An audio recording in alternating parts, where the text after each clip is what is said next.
नमस्ते दोस्तों, mind vault audio book में आपका स्वागत है। आज हम किसी ऐसे अजनबी से मिलने वाले हैं जिसे आप सबसे बेहतर जानते हैं पर शायद कभी समझ नहीं पाए। आपका अपना दिमाग। समझिए कि आप एक ऐसे कमरे में बंद हैं जहां आपका रूममेट बहुत प्यारा है, आपका भला चाहता है, पर कभी कभी वो जोश में आकर पूरे किचन में आग लगा देता है। हमारा दिमाग भी कुछ ऐसा ही है, एक वेल मीनिंग पर अक्सर टॉक्सिक पॉजिटिव बुआ की तरह, जो आपकी जिंदगी बिखरने पर भी आपसे कहेगी कि सब ठीक है, बस मुस्कुराते रहो। आर्यन की कहानी भी कुछ ऐसी ही थी।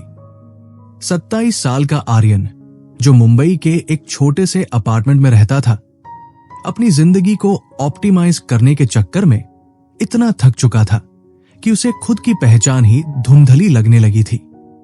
हर सुबह वो एक ऐसे प्लानर के साथ उठता था जिसमें दिन के हर मिनट का हिसाब था, कब पानी पीना है, कब जर्नलिंग करनी है और कब वो बेस्ट वर्जन ऑफ सेल्फ बनना है जिसका वादा उसे हर दूसरी सेल्फ हेल्प किताब ने किया था।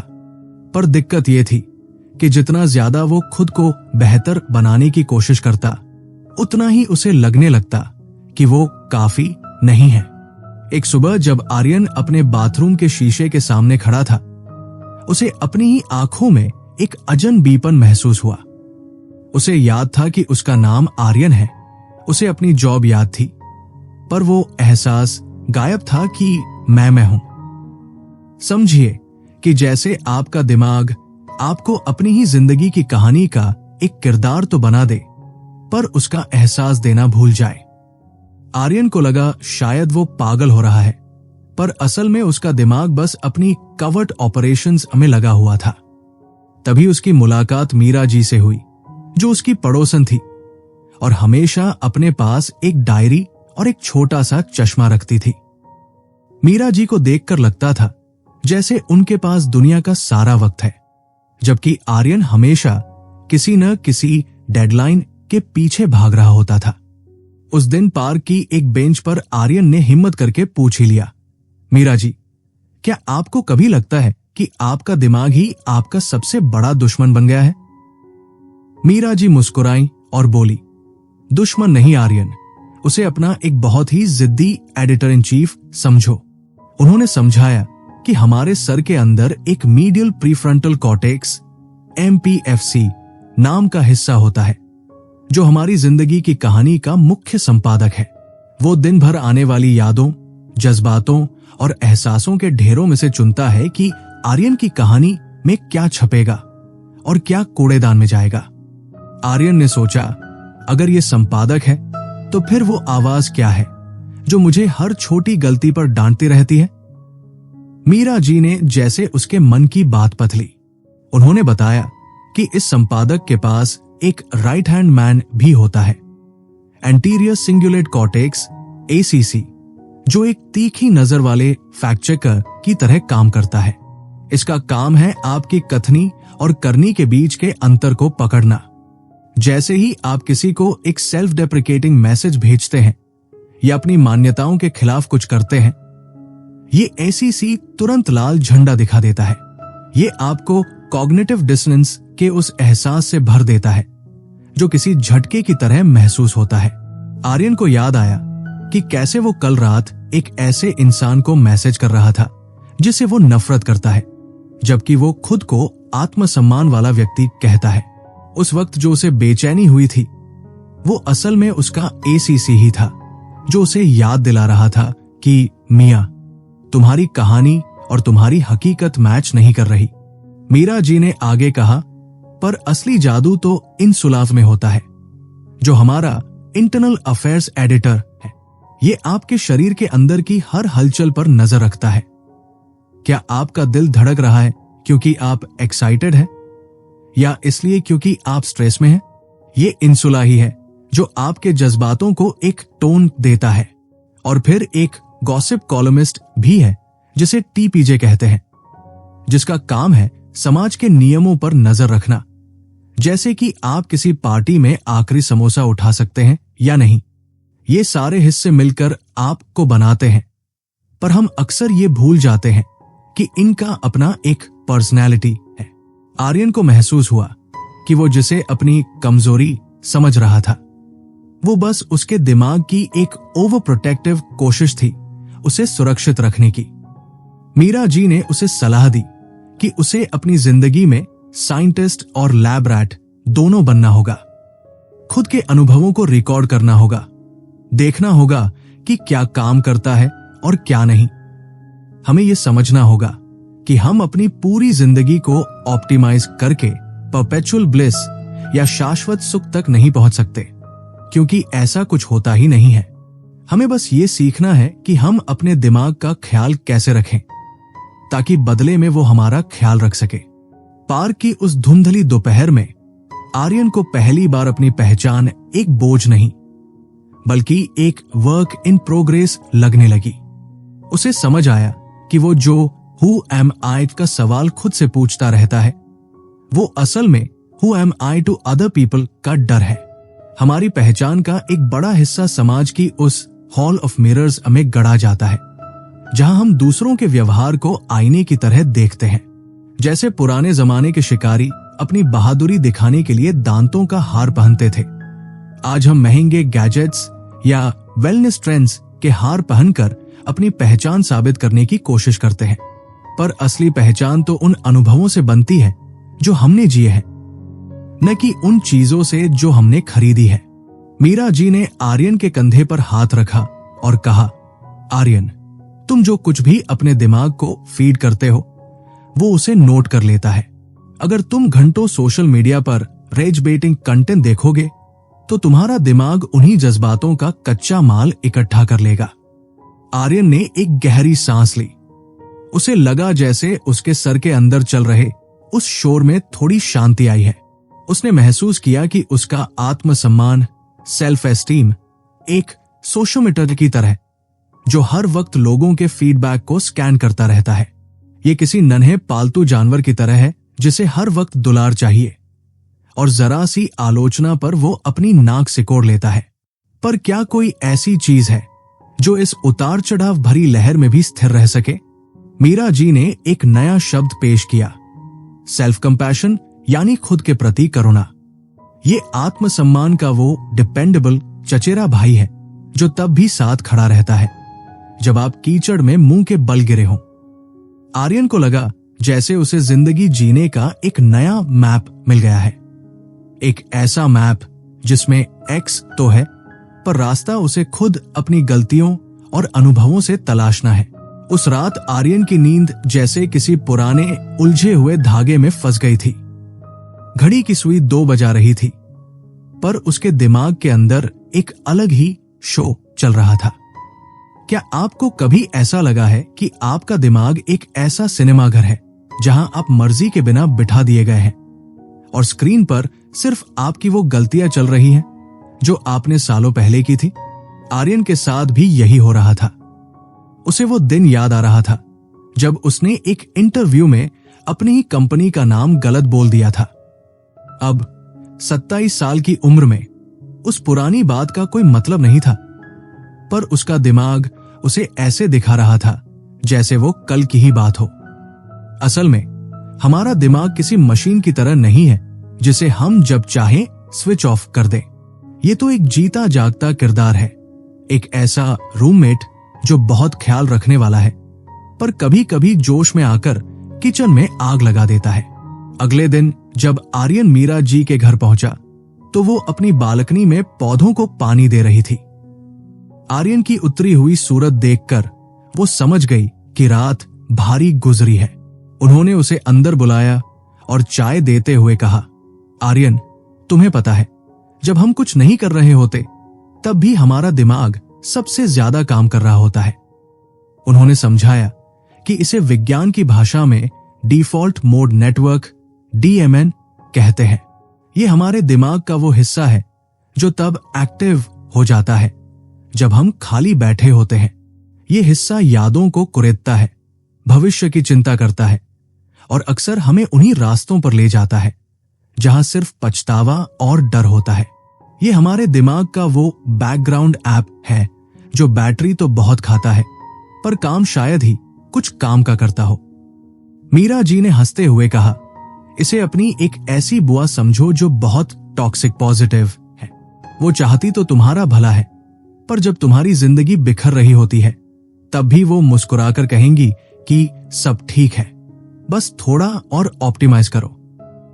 आर्यन को एहसास हुआ कि वो जिसे अपनी सोच समझ रहा था वो बस उसके दिमाग की एक आदत थी। हमारा दिमाग असल में एक लायर यानी झूठा भी हो सकता है। वो हमें यकीन दिला देता है कि हम काफी नहीं हैं या ये कि दुनिया हमारे खिलाफ है, पर सच तो ये है कि वो बस हमें सुरक्षित रखने की कोशिश कर रहा होता है। जैसे आदिमानव के समय में दिमाग को हर झाड़ी के पीछे एक शेर दिखाई देता था ताकि वो बच सके, आज वही दिमाग एक हल्के से कड़क मैसेज या किसी के न मुस्कुराने में खतरा ढूंढ लेता है। इसे नेगेटिविटी बायस कहते हैं। हमारी वो पुरानी प्रोग्रामिंग जो हमें अच्छी यादों से ज्यादा बुरी यादों से चिपके रहने को मजबूर करती है। आर्यन ने चाय का घूंट भरते हुए पूछा, तो क्या इस शोर से बचने का कोई तरीका नहीं है? मीरा जी ने खिड़की के बाहर इशारा किया, जहां एक गिलहरी पेड़ पर चढ़ने की कोशिश कर रही थी। उन्होंने कहा, तरीका है डिलाइट, यानी छोटे छोटे सुखों को ढूंढना।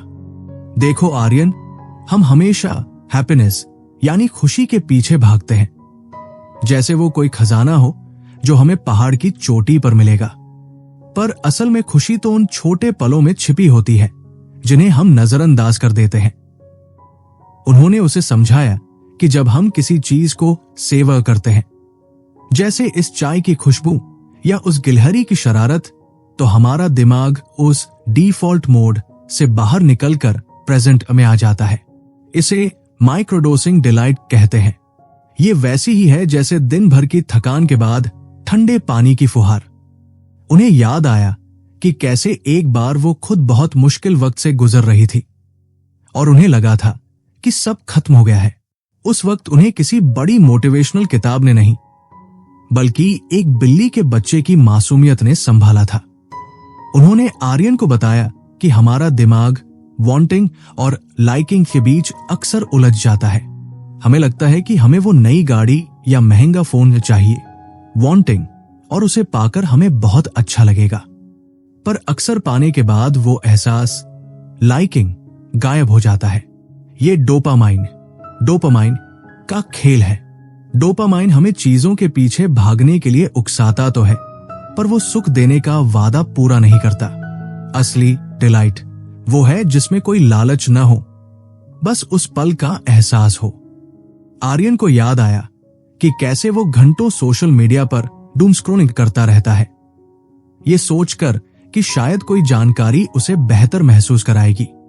मीरा जी ने टोका, वो जानकारी नहीं आर्यन, वो रेज बेटिंग है। वो तुम्हारे दिमाग के उस हिस्से को फीड कर रही है जो हमेशा गुस्से और डर में रहना चाहता है।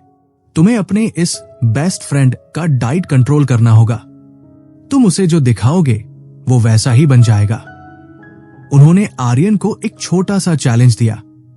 अगले एक हफ्ते तक उसे हर दिन एक ऐसी चीज ढूंढनी थी जो उसे डिलाइट दे और उसे अपनी डायरी में लिखना था। इसे उन्होंने बुक ऑफ डिलाइट्स का नाम दिया। बालकनी में बैठी धूप अब हल्की हो रही थी। आर्यन को महसूस हुआ कि उसके सर के अंदर का वो भारीपन थोड़ा कम हुआ है। उसे समझ आया कि उसका दिमाग उसका दुश्मन नहीं, बस एक ऐसा कलाकार है जिसके पास रंगों की कमी है। उसे नए रंग देने होंगे।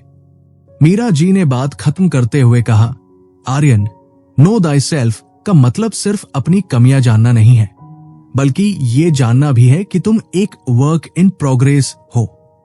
अपने प्रति थोड़ा दयालु बनो, जैसे तुम अपने किसी सबसे अच्छे दोस्त के साथ होते हो। अगर तुम्हारा दोस्त गिर जाए तो तुम उसे डांटते नहीं हो, बल्कि हाथ बढ़ाकर उठाते हो। तो खुद के साथ इतनी सख्ती क्यों? आर्यन ने मुस्कुराकर सिर हिलाया। उसे पहली बार लगा कि शायद वो उस ऑप्टिमाइज करने की रेस से बाहर निकलकर बस जी सकता है। उस शाम जब वो घर लौटा तो उसने फोन नहीं उठाया, बल्कि खिड़की के पास बैठकर बस डूबते सूरज के रंगों को देखा।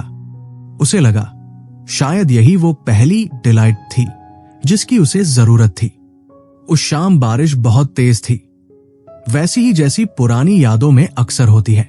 आर्यन अपनी बालकनी में खड़ा था, पर उसका मन वहां नहीं था। उसे रह रहकर ऑफिस का वो एक पल याद आ रहा था, जब उसने एक मीटिंग में छोटा सा मजाक किया था और पूरे कमरे में सन्नाटा छा गया था। क्या आपको कभी महसूस हुआ है कि उस सन्नाटे की आवाज किसी शोर से भी ज्यादा तेज होती है? आर्यन को लग रहा था जैसे ऑफिस का हर कोना अब उसे घूर रहा है। उसे लग रहा था कि उसके कोलिग्स आपस में उसके बारे में बातें कर रहे होंगे। कितना अजीब है ये आर्यन। समझिए कि जैसे आपके दिमाग ने आपके खिलाफ एक कैंडिड कैमरा शो शुरू कर दिया हो और आप ही उसके एकमात्र शिकार हो। उसे लग रहा था जैसे वो कोई एलियन है जिसे गलती से इस गैलेक्सी में छोड़ दिया गया है। अगले दिन मीरा जी जब उसे सीढ़ियों पर मिली तो आर्यन ने नजरें चुरा ली, पर मीरा जी की नजरें तो जैसे एक्सरेज थी। उन्होंने उसे रोक लिया और हंसते हुए कहा, आर्यन, आज चेहरा ऐसा लग रहा है जैसे किसी ने तुम्हारी सोशल आइडेंटिटी पर गरम चाय गिरा दी हो। आर्यन ने रुककर अपनी परेशानी बताई, मीरा जी, मुझे लगता है मैं इस सोशल वर्ल्ड के लिए बना ही नहीं हूं। मैं हमेशा कुछ गलत बोल देता हूं और फिर हफ्तों तक उस स्टिंग को महसूस करता रहता हूं। मीरा जी ने उसे पास की बेंच पर बिठाया और एक बहुत गहरी बात कही, पता है आर्यन, विज्ञान कहता है कि समाज से बाहर कर दिए जाने का एहसास, सोशल रिजेक्शन और शारीरिक चोट, फिजिकल पेन हमारे दिमाग के लिए एक बराबर है। तुम्हारे दिमाग का वो हिस्सा जिसे dorsal anterior cingulate cortex DSCC कहते हैं, वो एक फैक्ट चेकर की तरह है। जब तुम्हें कोई नजरअंदाज करता है तो ये DSCC वही सिग्नल भेजता है जो तुम्हारा पैर किसी पत्थर से टकराने पर भेजता है। यानी वो चोट जो तुम महसूस कर रहे हो वो सिर्फ वहम नहीं है, वो एक असली घाव की तरह है। आर्यन दंग रह गया। उसे लगा कि अब तक वो खुद को कमजोर समझ रहा था, पर यह तो बस उसके दिमाग की प्रोग्रामिंग थी। मीरा जी ने आगे समझाया कि जब हम बहुत ज्यादा अकेलापन या रिजेक्शन महसूस करते हैं तो हमारा दिमाग सेल्फ प्रेजर्वेशन मोड में चला जाता है। ये वैसी स्थिति है जैसे कोई डरपोक कुत्ता डर के मारे हर आने जाने वाले पर भौंकने लगता है। आर्यन का दिमाग भी अब उसे झूठ बोल रहा था। उसे लग रहा था कि हर कोई उसे नापसंद करता है, जबकि असल में लोग शायद अपनी ही परेशानियों में उलझे हुए थे। जब हम अकेले होते हैं, मीरा जी ने कहा, तो हमारा अम्य गदला, जो हमारे दिमाग का सिक्योरिटी गार्ड है, जरूरत से ज्यादा एक्टिव हो जाता है। वो न्यूट्रल चेहरों में भी नफरत और गुस्से को ढूंढने लगता है। तुम्हारी वो ऑफिस वाली घटना बस एक मामूली सी बात थी, पर तुम्हारा दिमाग उसे सोशल डेथ की तरह दिखा रहा है। आर्यन, याद रखना, a lonely brain is a lying brain. तुम्हारा दिमाग तुम्हें अकेला रखने के लिए डरा रहा है ताकि तुम दोबारा रिजेक्ट न हो सको। आर्यन को याद आया कि कैसे वो पिछले 2 दिनों से अपने दोस्तों के कॉल्स इग्नोर कर रहा था, सिर्फ इसलिए क्योंकि उसे लग रहा था कि वो उसे जज करेंगे। मीरा जी ने एक पुरानी कहानी सुनाई।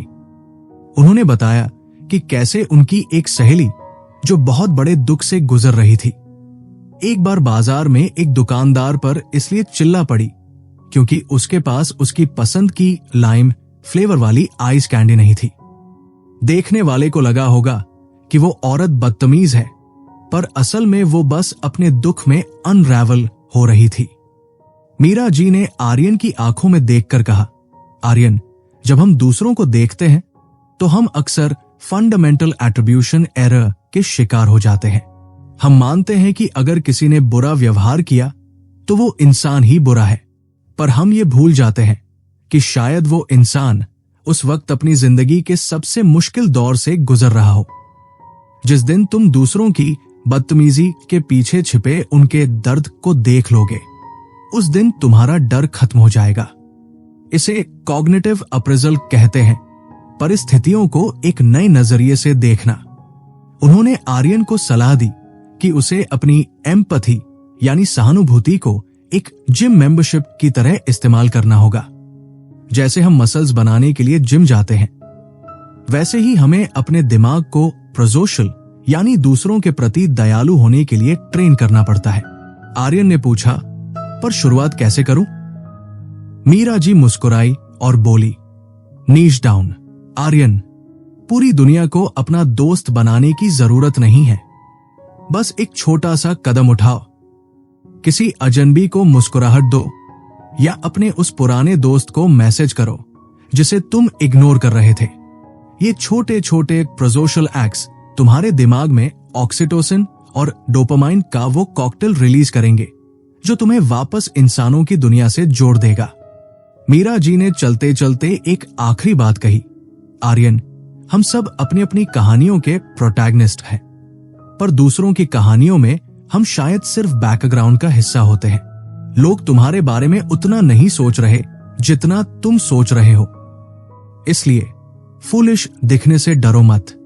कभी कभी थोड़ा बेवकूफ दिखना ही वो कीमत है जो हमें सच्चे कनेक्शन, जेन्युइन कनेक्शन के लिए चुकानी पड़ती है। अपनी डायरी में आज एक ऐसी चीज लिखो जिसने तुम्हें दुनिया से जुड़ा हुआ महसूस कराया, चाहे वो किसी गार्ड को दी गई एक छोटी सी नमस्ते ही क्यों न हो। आर्यन ने एक गहरी सांस ली। बारिश रुक चुकी थी और हवा में मिट्टी की सौंधी खुशबू थी। उसने अपनी जेब से फोन निकाला और अपने उस दोस्त को मैसेज किया जिसका कॉल वो कल से टाल रहा था। भाई, कल शाम को चाय पिए। उसे महसूस हुआ कि जैसे उसके दिमाग का वो सिक्योरिटी गार्ड थोड़ा शांत हो गया है। उसे समझ आया कि वो अकेला नहीं है, बस उसका दिमाग उसे एक ऐसी फिल्म दिखा रहा था जिसमें वो अकेला था। पर अब उसने अपनी फिल्म की स्क्रिप्ट खुद लिखना शुरू कर दिया था। अगली सुबह जब आर्यन उठा तो उसकी छाती पर जैसे कोई भारी पत्थर रखा था। क्या आपके साथ ऐसा हुआ है कि आंख खुलते ही आपको याद आए कि आज वो बड़ा दिन है जिसे आप हफ्तों से टालना चाहते थे? आर्यन के लिए वो दिन उसकी कंपनी की बड़ी तिमाही प्रेजेंटेशन का था। कल रात जो सुकून उसे मीरा जी की बातों से मिला था, वो अब सुबह की उस चिपचिपी गर्मी में कहीं खो गया था। उसके हाथ थोड़े कांप रहे थे और उसे लग रहा था जैसे उसके पेट में हजारों तितलियां नहीं बल्कि पत्थर के टुकड़े घूम रहे हों। उसे महसूस हुआ कि उसका शरीर किसी ऐसी लड़ाई के लिए तैयार हो रहा है जो बाहर नहीं बल्कि उसके अंदर ही चल रही थी। सीढ़ियों पर मीरा जी उसे कूड़ा फेंकने जाते हुए मिल गई। उन्होंने बस एक नजर आर्यन के चेहरे पर डाली और सब समझ गई। आर्यन, आज वो HPA एक्सेस पूरी तरह से ओवरड्राइव पर लग रहा है ना? उन्होंने मुस्कुराते हुए कहा। आर्यन को चिढ़ हुई। मीरा जी, ये कोई विज्ञान की क्लास नहीं है। मुझे सच में डर लग रहा है। ऐसा लग रहा है जैसे मेरा दिल बाहर निकल आएगा। मीरा जी उसे वापस अपने घर ले गई और एक ताजा नींबू पानी का गिलास थमाते हुए बोली, ये डर नहीं आर्यन, ये तुम्हारी बॉडी का सिक्योरिटी सिस्टम है जो बस थोड़ा ज्यादा ही वफादार है। उन्होंने समझाया कि हमारे दिमाग में एक चेन ऑफ कमांड होती है। सबसे ऊपर बैठा है हाइपोथैलेमस, जो एक बड़े कॉर्पोरेट बॉस की तरह है। जैसे ही उसे लगता है कि कोई खतरा है, चाहे वो जंगल में शेर हो या बॉर्डरूम में प्रेजेंटेशन, वो तुरंत अपने मैनेजर यानी पिट्यूटरी ग्लैंड को एक इमरजेंसी ईमेल भेजता है। वो मैनेजर फिर एड्रेनल ग्लैंड्स नाम के सिक्योरिटी गार्ड्स को जगा देता है जो खून में कॉर्टिसोल और एड्रेनालाइन का सैलाब छोड़ देते हैं। आर्यन, ये जो तुम्हें पसीना आ रहा है और जो दिल तेज धड़क रहा है, ये बस वो गार्ड्स हैं जो तुम्हारे शरीर को लड़ने के लिए तैयार कर रहे हैं। दिक्कत ये नहीं है कि ये सिस्टम चलता है, दिक्कत ये है कि हमने इस अलार्म को स्नूज करना भूल गए हैं। आर्यन ने गिलास टेबल पर रखा। पर मीरा जी, ये सिस्टम तो मुझे कमजोर बना रहा है। मैं ठीक से सोच भी नहीं पा रहा हूं। मीरा जी ने सिर हिलाया। यही तो पेंच है। जब कॉर्टिसोल का लेवल बहुत बढ़ जाता है तो ये हमारे हिप्पोकैम्पस पर हमला करता है। हिप्पोकैम्पस को अपना दिमाग का लाइब्रेरियन समझो। उसका काम है पुरानी यादों को ढूंढना और नई चीजों को फाइल करना। पर जब स्ट्रेस का सैलाब आता है तो ये लाइब्रेरियन घबराकर अपनी फाइल्स गिरा देता है। इसीलिए जब तुम स्टेज पर जाते हो तो तुम्हें अपना नाम तक याद नहीं आता। पर अच्छी खबर यह है कि ये लाइब्रेरियन बहुत मजबूत है। अगर हम इसे थोड़ा आराम दे तो ये वापस सब ठीक कर देता है। मीरा जी ने उसे एक अजीब पर असरदार तरीका बताया, जिसे सेल्फ डिस्टेंसिंग कहते हैं। उन्होंने कहा, जब तुम वहां खड़े होगे और तुम्हें घबराहट होगी तो ये मत कहना कि मैं डरा हुआ हूं।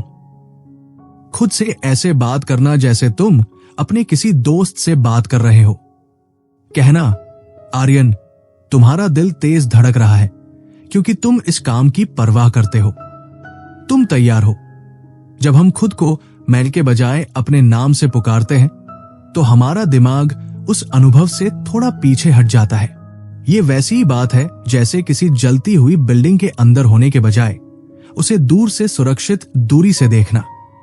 तुम अब भी आग देख सकते हो, पर तुम जल नहीं रहे होते।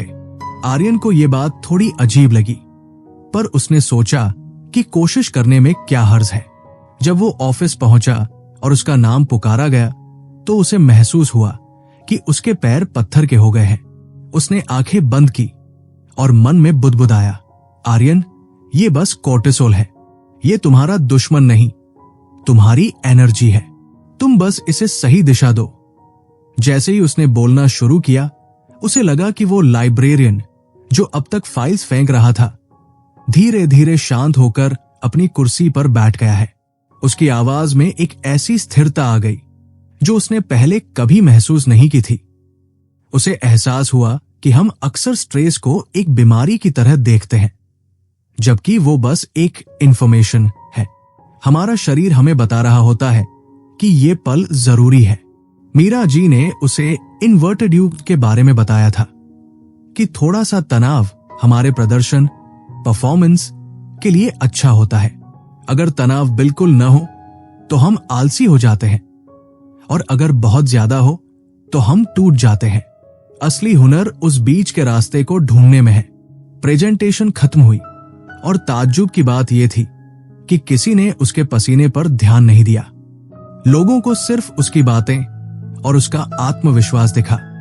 शाम को जब वो घर लौटा तो वो पूरी तरह निढाल था, पर उसके मन में एक जीत का एहसास था।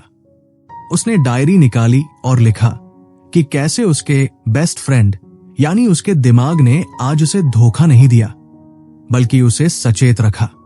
उसे समझ आया कि जिसे वो अपनी कमजोरी मानता था, वो असल में उसका सबसे बड़ा हथियार बन सकता है, बशर्ते वो उसे चलाना सीख ले।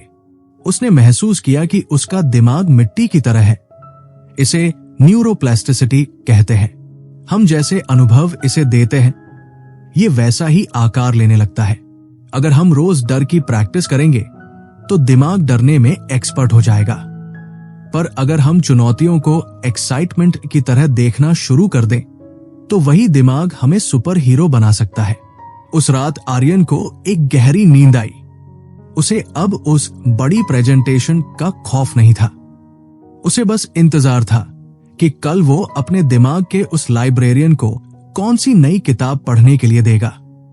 उसे लगने लगा था कि जिंदगी कोई ऐसी चीज नहीं है जिसे जीतना है, बल्कि ये तो एक ऐसी लैब है जहां उसे हर रोज नए प्रयोग करने हैं।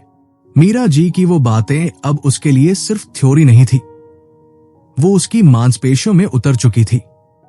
उसे लगा जैसे उसने अपने उस टॉक्सिक पॉजिटिव रूममेट के साथ आखिरकार एक पीस ट्रीटी साइन कर ली है।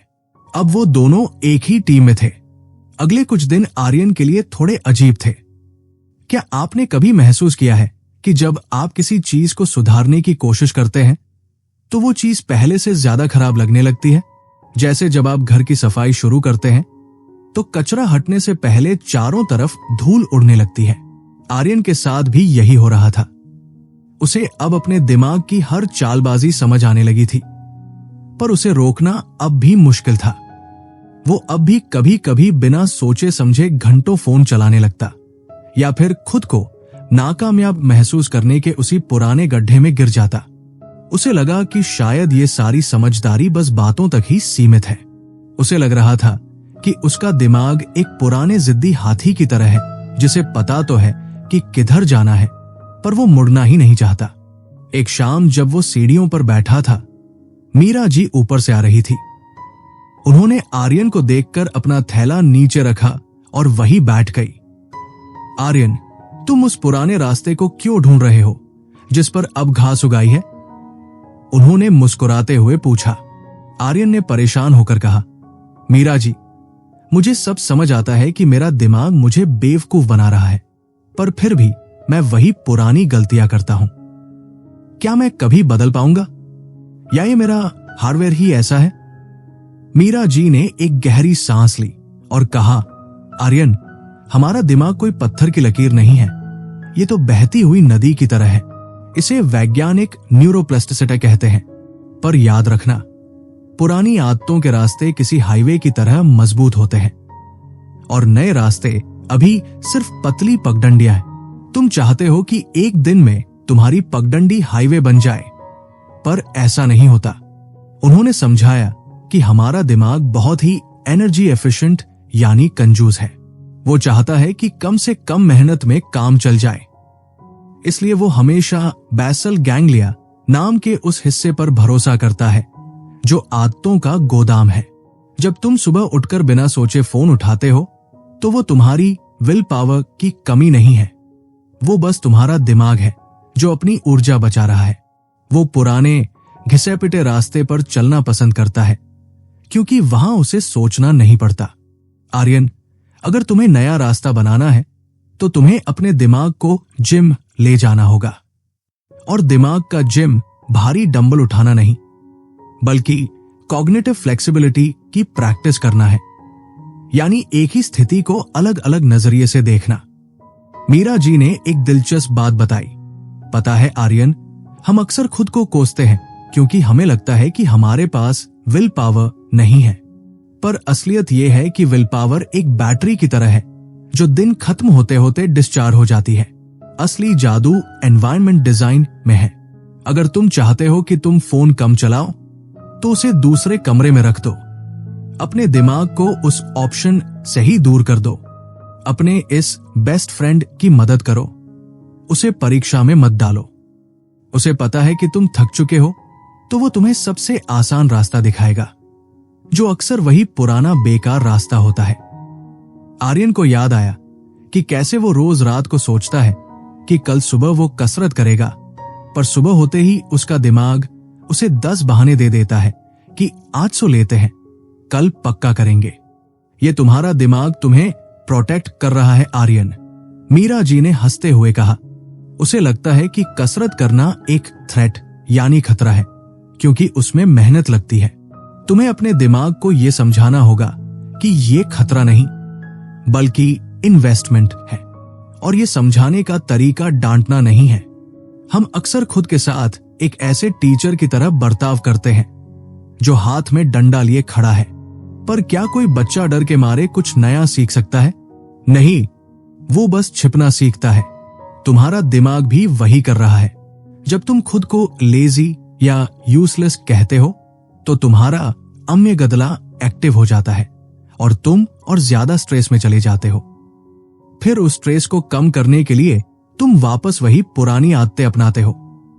ये एक कभी न खत्म होने वाला चक्र है। आर्यन ने पूछा, तो फिर मैं क्या करूं? अगर डांटना काम नहीं करता तो बदलाव कैसे आएगा? मीरा जी ने उसके हाथ पर अपना हाथ रखा और बड़े प्यार से कहा, सेल्फ कंपैशन यानी खुद के प्रति करुणा। यह सुनने में थोड़ा फिल्मी लग सकता है, पर यह साइंस है। जब तुम खुद को माफ करना सीखते हो तो तुम्हारा दिमाग शांत हो जाता है। शांत दिमाग ज्यादा बेहतर फैसले ले सकता है। जब अगली बार तुम कोई गलती करो तो खुद से वैसे बात करो जैसे तुम अपने किसी प्यारे दोस्त से करते। उसे कहो, कोई बात नहीं आर्यन, आज दिन थोड़ा मुश्किल था, पर हम कल फिर कोशिश करेंगे। ये हम बहुत जरूरी है। तुम और तुम्हारा दिमाग अलग अलग नहीं हो, तुम एक ही टीम हो। आर्यन को महसूस हुआ कि वो अब तक खुद से जंग लड़ रहा था। उसे लगा कि जैसे वो एक ही नाव के 2 चप्पुओं को अलग अलग दिशा में चला रहा था। मीरा जी ने उसे एजेंसी के बारे में बताया कि हम अपनी कहानी के लेखक खुद हैं। भले ही हमारे पास वो क्रेयॉन्स या रंग न हो जो हम चाहते हैं, पर जो हमारे पास है उससे हम एक सुंदर तस्वीर तो बना ही सकते हैं। उन्होंने उसे एक छोटी सी टिप दी, स्मॉल विंस। उन्होंने कहा, पूरी जिंदगी बदलने की कोशिश मत करो, बस आज का एक छोटा सा काम बदलो। अगर तुम 5 मिनट भी शांत बैठ पाए तो वो एक जीत है। तुम्हारा दिमाग उस जीत के डोपामाइन को याद रखेगा और कल तुम्हें थोड़ा और आगे ले जाएगा। उस रात आर्यन ने अपने कमरे की लाइट बंद की और अंधेरे में बस अपनी सांसों को महसूस किया। उसे लगा कि उसके अंदर की वो धूल अब धीरे धीरे बैठ रही है। उसने महसूस किया कि उसका दिमाग कोई दुश्मन नहीं है जिसे हराना है, बल्कि वो तो एक बहुत ही वफादार दोस्त है जो बस थोड़ा रास्ता भटक गया है। उसे समझ आया कि परफेक्शन यानी एकदम सही होना एक धोखा है। असली खूबसूरती तो उस प्रोग्रेस में है जो हम रोज थोड़ी थोड़ी करते हैं। उसने मुस्कुराते हुए अपनी डायरी में लिखा, आज मैंने खुद को माफ करना सीखा। उसे लगा कि ये उसकी अब तक की सबसे बड़ी जीत थी। उसे अब डर नहीं लग रहा था, क्योंकि उसे पता था कि अगर वो गिर भी गया तो वो खुद को हाथ देकर उठा लेगा। मीरा जी की बातें उसके कानों में गूंज रही थी। आर्यन, तुम अपनी यादों के कैदी नहीं हो, तुम अपने भविष्य के वास्तुकार, आर्किटेक्ट हो। उसे महसूस हुआ कि उसके दिमाग की वो पुरानी पगडंडी अब थोड़ी ज्यादा साफ दिख रही है। उसे बस उस पर चलते रहना था, बिना ये सोचे कि मंजिल कितनी दूर है। उस रात की शांति में उसे अपनी ही धड़कन एक संगीत की तरह सुनाई दी। उसे लगा कि जिंदगी शायद वैसी ही है जैसे कोई वाद्य यंत्र, इंस्ट्रूमेंट। इसे बजाना सीखने में वक्त लगता है, पर जिस दिन सुर मिल जाते हैं उस दिन शोर संगीत बन जाता है। उसे अब उस संगीत का इंतजार था। कुछ हफ्तों बाद की बात है। मुंबई की वही भागती दौड़ती जिंदगी थी, वही शोर था, पर आर्यन के अंदर कुछ बदल गया था। क्या आपने कभी महसूस किया है कि जब आप किसी पुराने गाने को सालों बाद एक नए हेडफोन पर सुनते हैं तो आपको उसमें वो बारीकियां सुनाई देती हैं जो पहले कभी नहीं दिखी? आर्यन को अपनी जिंदगी अब वैसी ही लग रही थी। वो अब भी कभी कभी परेशान होता, उसे अब भी कभी कभी गुस्सा आता, पर अब उसे पता था कि ये सब उसके दिमाग के उस बैकस्टेज का हिस्सा है जो उसे सुरक्षित रखने की जिद में लगा रहता है। उस शाम वो एक छोटे से कैफे में बैठा था, खिड़की से बाहर गिरती बारिश को देख रहा था। उसने ध्यान दिया कि कैसे उसका दिमाग बिना उसकी अनुमति के हर गुजरते इंसान के बारे में एक छोटी सी कहानी बुन रहा था। वो सामने वाला आदमी जो बार बार घड़ी देख रहा है शायद किसी जरूरी मीटिंग के लिए लेट है। वो लड़की जो उदास दिख रही है शायद उसका दिल टूटा है। समझिए कि हमारा दिमाग एक स्टोरी टेलिंग मशीन है। उसका काम ही है दुनिया के बिखरे हुए टुकड़ों को जोड़कर एक ऐसी कहानी बनाना जो हमें समझ आए। पर अक्सर हम अपनी ही कहानियों के जाल में फंस जाते हैं। आर्यन को याद आया कि कैसे वो सालों तक खुद को एक विफलता, फेलियर की कहानी सुनाता रहा था, पर अब मीरा जी की बातों ने उसे सिखा दिया था कि वो कहानी सिर्फ एक ड्राफ्ट थी, आखिरी किताब नहीं। तभी उसकी नजर कोने वाली टेबल पर बैठी एक छोटी सी बच्ची पर पड़ी जो बड़े चाव से अपनी आइसक्रीम खा रही थी। उसे न इस बात की चिंता थी कि कल स्कूल में क्या होगा, न उसे ये फिक्र थी कि उसके चेहरे पर आइसक्रीम लगी है। वो बस उस डिलाइट के पल को जी रही थी। आर्यन को एहसास हुआ कि हम बड़े होने के चक्कर में अपनी उस इनोसेंस को खो देते हैं जो हमारे दिमाग का सबसे शुद्ध रूप है। हमारा प्रीफ्रंटल कॉर्टेक्स जो हमें योजना बनाने और तर्क करने में मदद करता है, अक्सर इतना हावी हो जाता है कि वो हमें बस एक्सपीरियंस करना ही भुला देता है। मीरा जी एक बार कह रही थी, आर्यन, हमारा दिमाग एक बहुत ही जटिल, कॉम्प्लेक्स बगीचा है। तुम उसमें सिर्फ कीटनाशक, पेस्टिसाइड्स छिड़ककर सुंदर फूल नहीं उगा सकते। तुम्हें मिट्टी को प्यार देना होगा, उसे सांस लेने की जगह देनी होगी। उस दिन कैफे में बैठे हुए आर्यन को पहली बार महसूस हुआ कि वो अपने दिमाग के साथ लड़ नहीं रहा है, बल्कि उसके साथ रह रहा है। तभी मीरा जी का एक मैसेज उसके फोन पर चमका, आर्यन, आज का डिलाइट क्या है? आर्यन मुस्कुराया। उसने कैफे की उस सोंधी खुशबू, बारिश की आवाज और अपनी ठंडी होती कॉफी को देखा। उसने टाइप किया, आज का डिलाइट ये एहसास है कि मुझे कहीं पहुंचने की जल्दी नहीं है। उसे समझ आया कि जिसे हम सक्सेस कहते हैं वो कोई मंजिल नहीं बल्कि अपने दिमाग के साथ एक अच्छी दोस्ती का नाम है। हमारा दिमाग एक ऐसा बेस्ट फ्रेंड है जो कभी कभी बेवकूफी भरी सलाह देता है, कभी डराता है, पर उसका मकसद हमेशा हमारा साथ देना होता है। जिस दिन हम उसके इरादों को उसके व्यवहार से अलग करके देख लेते हैं, उस दिन आधी जंग हम जीत जाते हैं। आर्यन को वो पुरानी बात याद आई कि इंसान का दिमाग एक वर्क इन प्रोग्रेस है। हम कभी पूर्ण, परफेक्ट नहीं होंगे और शायद होना भी नहीं चाहिए, क्योंकि पूर्णता में कोई गुंजाइश नहीं होती, कोई सीख नहीं होती। हमारे दिमाग की ये खामियां ही हमें इंसान बनाती है। ये जो हम कभी कभी बिना बात के दुखी हो जाते हैं या जो हमें पुराने गानों पर रोना आ जाता है, ये सब हमारे उस लिम्बिक सिस्टम का हिस्सा है जो हमें भावनाओं की गहराई देता है। अगर हम सिर्फ लॉजिक्स पर चलते तो हम शायद एक कंप्यूटर की तरह होते, सटीक, प्रिसाइज पर बेजान। उसने अपनी डायरी निकाली और आखिरी पन्ने पर कुछ लिखा। उसने लिखा कि जिंदगी कोई प्रॉब्लम नहीं है जिसे हल करना है, बल्कि ये तो एक स्टोरी है जिसे जीना है। हमें अपनी उस इंटरनल नैरेटिव को बदलना होगा। अगर हम खुद को एक विक्टिम की तरह देखेंगे तो हमारा दिमाग हमेशा वही सबूत ढूंढ कर लाएगा जो हमें और बेबस महसूस कराए। पर अगर हम खुद को एक एक्सप्लोरर की तरह देखेंगे तो वही दिमाग हर मुश्किल में एक नया रास्ता ढूंढ लेगा। आर्यन ने महसूस किया कि उसका आत्मविश्वास अब बाहर के फीडबैक पर निर्भर नहीं था। उसका सोशोमीटर अब लोगों की तालियों से नहीं, बल्कि उसकी अपनी आंतरिक शांति, इनर पीस से चलता था। कैफे से बाहर निकलते वक्त ठंडी हवा उसके चेहरे से टकराई। उसे लगा जैसे उसका दिमाग अब एक शांत झील की तरह। कभी कभी कोई पत्थर गिरता है, लहरें उठती है, पर झील को पता है कि वो गहराई में अब भी स्थिर है। उसे मीरा जी की वो आखिरी सीख याद आई, आर्यन, अपने दिमाग को एक पालतू जानवर की तरह समझो। अगर तुम उसे पिंजरे में बंद करोगे तो वो हिंसक हो जाएगा। अगर तुम उसे खुला छोड़ दोगे तो वो खो जाएगा। उसे प्यार और अनुशासन, डिसिप्लिन के साथ पालो।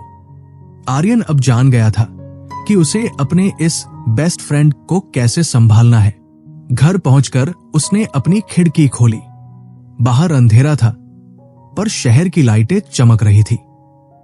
उसे लगा कि हर चमकती लाइट के पीछे एक दिमाग है जो अपनी ही एक कहानी बुन रहा है। कोई डर रहा होगा, कोई हंस रहा होगा, कोई अपनी पुरानी यादों में खोया होगा, पर वो अब उस भीड़ का हिस्सा होकर भी अलग था। उसे पता था कि हु एम आई का जवाब किसी किताब में नहीं, बल्कि उन छोटे छोटे फैसलों में है जो वो हर रोज लेता है। उसे अब उस परफेक्ट वर्जन की तलाश नहीं थी। उसे तो बस इस messy, human and real Aryan से प्यार हो गया था। जिंदगी में उतार चढ़ाव तो आते रहेंगे, न्यूरॉन्स के रास्ते तो बदलते रहेंगे, पर अब आर्यन के पास एक ऐसा साथी था जो उसका कभी साथ नहीं छोड़ेगा, उसका अपना दिमाग। उसने अपनी आंखें बंद की और उस गहरे सन्नाटे को महसूस किया जो शोर के बीच भी मौजूद रहता है। उसे एहसास हुआ कि जिस शांति को वो दुनिया भर में ढूंढ रहा था वो तो हमेशा से उसके अंदर ही थी, बस उसके डिफॉल्ट मोड नेटवर्क के शोर के पीछे दबी हुई थी। अब उसे पता था कि उस शोर को कम कैसे करना है। दोस्तों, माइंड वॉल्ट ऑडियो बुक की ये यात्रा यहीं समाप्त होती है, पर आपकी अपने दिमाग के साथ दोस्ती की यात्रा तो अभी बस शुरू हुई है।